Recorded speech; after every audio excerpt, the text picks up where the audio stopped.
you start to say about Laurel? We think the break is about due, and that if it doesn't come within about 30 days, it won't come at all. We'll have to back up and start all over again. I hope it does. We're all pulling for you, Sawtelle said, especially since Carnes' estimate is still years, and he won't be pinned down to any estimate even in years. By the way, Jarv, I pulled my team off of that conversion stuff. Oh? Hilton raised his eyebrows. Putting them at something they can do. The real reason is that Poindexter pulled himself and his crew off it at 18 hours today. I see. I've heard that they weren't keeping up with our team. He says that there's nothing to keep up with, and I'm inclined to agree with him. The old space hound's voice took on a quarterdeck rasp. It's a combination of sonics, witchcraft, and magic. None of it makes any kind of sense. The only trouble with that viewpoint is that, whatever the stuff may be, it works, Hilton said quietly. But damn it, how can it work? I don't know. I'm not qualified to be on that team. I can't even understand the reports. However, I know two things. First, they'll get it in time. Second, we view Psi people will stay here until they do. However, I'm still hopeful of finding a shortcut through Laurel. Anyway, with this detector thing settled, you'll have plenty to do to keep all your boys out of mischief for the next few months. Yes, and I'm glad of it. We'll install our electronic systems on a squadron of these Omen ships and get them into distant warning formation out in deep space where they belong. Then we'll at least know what is going on. That's a smart idea, Skipper. Go to it. Anything else before we hit our sacks? One more thing. Our psych, Tillinghast, he's been talking to me and sending me memos. But today he gave me a formal tape to approve and hand personally to you. So here it is. By the way, I didn't approve it. I simply endorsed it, submitted to Director Hilton without recommendation. Thanks. Hilton accepted the sealed canister. What suggests? I suppose he wants me to squeal for help already. To admit that we're licked before we've really started. You guessed it. He agrees with you and Kincaid that the psychological approach is the best one, but your methods are all wrong, based upon misunderstood and unresolved phenomena and applied with indefensibly faulty techniques, etc. And since he has no adequate laboratory equipment aboard, he wants to take a dozen or so omens back to Terra, where he can really work on them. Wouldn't that be a something? Hilton voiced a couple of highly descriptive deep space expletives. Not only quit before we start, but have all the top brass of the Octagon, all the hotshot politicians of United Worlds, the whole damn Congress of Science, and all the top bracket industrialists of Terra out here lousing things up so that nobody could ever learn anything, not in 7,000 years. That's right, you said a mouthful, Jarv. Everybody yelled something and no one agreed with Tillinghast, who apparently was not very popular with his fellow officers. Sawtelle added slowly, If it takes too long, though, it's the uranexite I'm thinking of. Thousands of millions of tons of it, while we've been hoarding it by grams. We could equip enough Omen ships with detectors to guard fuel bin and our lines. I'm not recommending taking the Perseus back, and we're way out of hyperspace radio range.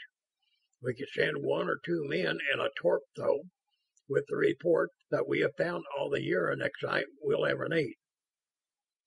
Yes, but damn it, Skipper, I want to wrap the whole thing up in a package and hand it to 'em on a platter. Not only the fuel, but the whole new fields of science. And we got plenty of time to do it in. They equipped us for 10 years. They aren't going to start worrying about us for at least 6 or 7. And the fuel shortage isn't going to become acute for about 20. Expensive, admitted, but not critical. Besides, if you send in a report now, you know who'll come out and grab all the glory in sight. Five-Jet Admiral Gordon himself, no less. Probably, and I don't pretend to relish the prospect. However, the fact remains that we came out here to look for fuel. We found it. We should have reported it the day we found it, and we can't put it off much longer. I don't agree. I intend to follow the directive to the letter. It says nothing whatever about reporting. But it's implicit. No, Barry. Your own regulations expressly forbid extrapolation beyond or interpolation within a directive. The brass is omnipotent, omniscient, and infallible. So why don't you have your staff here give an opinion as to the time element? This matter is not subject to discussion. It is my own personal responsibility.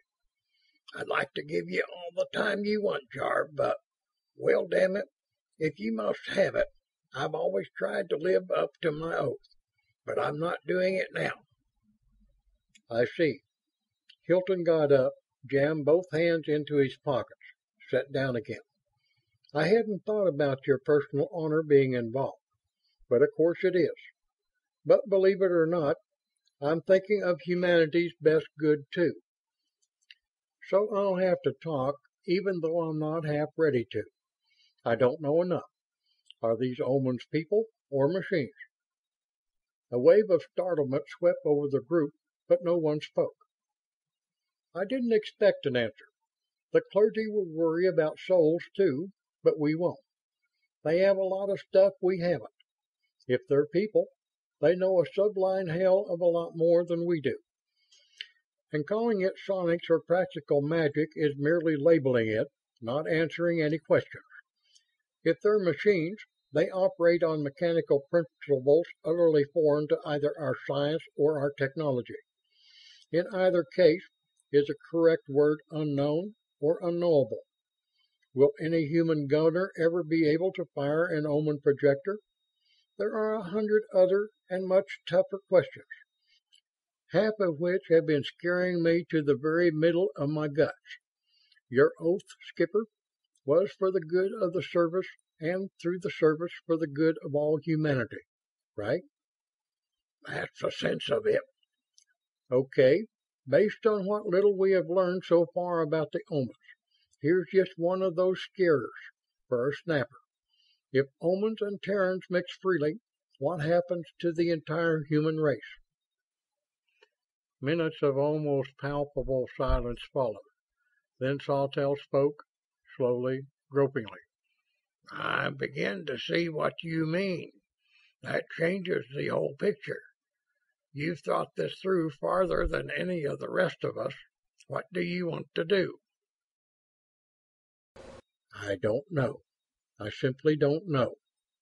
Face set and hard, Hilton stared unseeingly past Sawtelle's head. I don't know what we can do. No data. But I have pursued several lines of thought out to some pretty fantastic points. One of which is that some of us civilians will have to stay on here indefinitely, whether we want to or not, to keep the situation under control.